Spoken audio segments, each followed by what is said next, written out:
Active हुए संघ और विश्व हिंदू परिषद, उम्मीदवारों के परिवार ने संभाली कमान। मिल्कीपुर उपचुनाव में प्रचार ने पकड़ा जोर।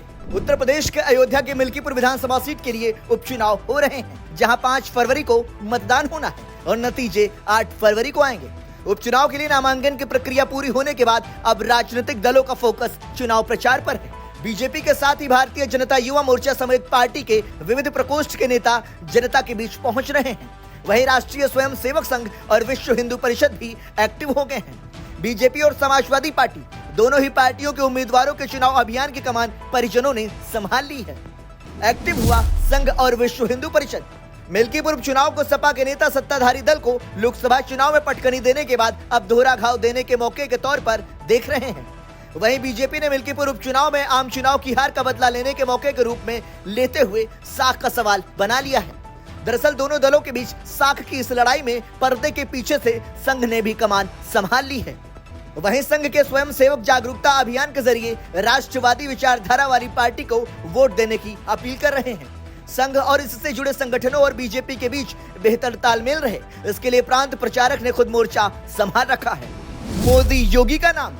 बीजेपी के कार्यकर्ताओं के साथ ही भारतीय जनता युवा मोर्चा के कार्यकर्ता भी जनता के बीच पीएम मोदी और सीएम योगी के नाम और काम को लेकर पहुंच रहे हैं। इस सुरक्षित सीट पर दोनों ही दलों से अनुसूचित जाति के उम्मीदवार आमने सामने हैं। ऐसे में निर्णायक की भूमिका में सामान्य वर्ग और अन्य पिछड़ा वर्ग यानी ओबीसी आ गए हैं। बीजेपी और सपा दोनों ही दलों ने इन वर्गों को अपने साथ जोड़ने के लिए पूरी ताकत झोंक दी है। सामान्य वर्ग को साधे रखने के लिए बीजेपी सीएम योगी आदित्यनाथ के नाम को आगे कर रही है और संघ का सहारा ले रही है। वहीं ओबीसी नेताओं की फौज भी डोर टू डोर कैंपेन कर रही है। सपा से प्रचार में उतरे ब्राह्मण चेहरे। सपा ने फैजाबाद सीट से सांसद अवधेश प्रसाद के बेटे अजीत प्रसाद को उम्मीदवार बनाया है। पार्टी पीडीए को एकजुट करने की कोशिश कर रही है और सामान्य वर्ग खासकर ब्राह्मणों को अपने पाले में करने के लिए भी तमाम दांव चल रही है। सपा उम्मीदवार की ओर से ब्राह्मण बाहुल गांवों में प्रचार की कमान तेज नारायण पांडे उर्फ पवन पांडे ने संभाल रखी है। सपा नेता पवन पांडे के साथ ही कांग्रेस के ब्राह्मण चेहरे कमलासन पांडे भी क्षेत्र में सक्रिय हो गए हैं।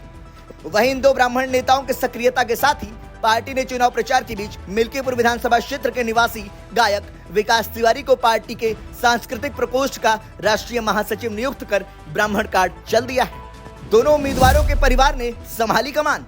सपा उम्मीदवार अजीत प्रसाद की ओर से चुनाव प्रचार की कमान उनके सांसद पिता अवधेश प्रसाद ने संभाल रखी है।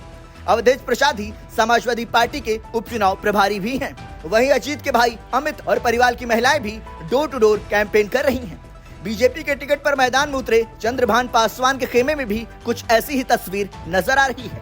दरअसल चंद्रभान के पिता पूर्व प्रधान बाबा राम लखन ने मिल्कीपुर में ही डेरा डाल दिया है और गुजरात में साड़ी का व्यवसाय करने वाले उनके 5 भाई भी मिल्कीपुर पहुंचकर प्रचार में एक्टिव हो गए हैं। बीजेपी उम्मीदवार की पत्नी जिला पंचायत सदस्य कंचन पासवान भी महिलाओं के साथ घर घर जाकर अपने पति के लिए समर्थन जुटा रही हैं। यानी कुल मिलाकर मिल्कीपुर का चुनाव दिलचस्प मोड़ पर आ गया है। ब्यूरो रिपोर्ट संदेश वाहक।